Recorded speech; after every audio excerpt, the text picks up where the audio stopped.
Dok, bakit hanggang ngayon di pa gumagaling ang anak ko? Hanggang ngayon kumatos pa rin siya.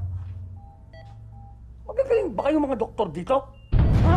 Ginagawa po naman namin lahat ang aming makakaya, Mr. President. Masyado lang talaga malubhang sugat ng anak ninyo.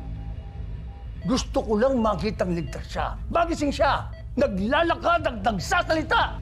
Yun din po ang gusto namin mangyari, Mr. President. Ang makarecover ang anak ninyo. Pero hindi niyo nagagawa. Puro ka recover. Kaya lilipat ko na lang anak ko sa magandang ospital na may magandang gamit at espesyalista ang tumitingin sa kanya. Kung yun po ang desisyon nyo, Mr. President, wala na kaming magagawa. Kayo po ang tatay ng pasyente at kayo po ang may karapatan magdesisyon para sa kapakanan ng anak niyo. Gawin mo na, ngayon na, para malapatan ang tamang medical attention ng anak ko. Opo, Mr. President, saan niyo po balak ilipat ang pasyente at para ma-coordinate ko na po ang pag-transfer?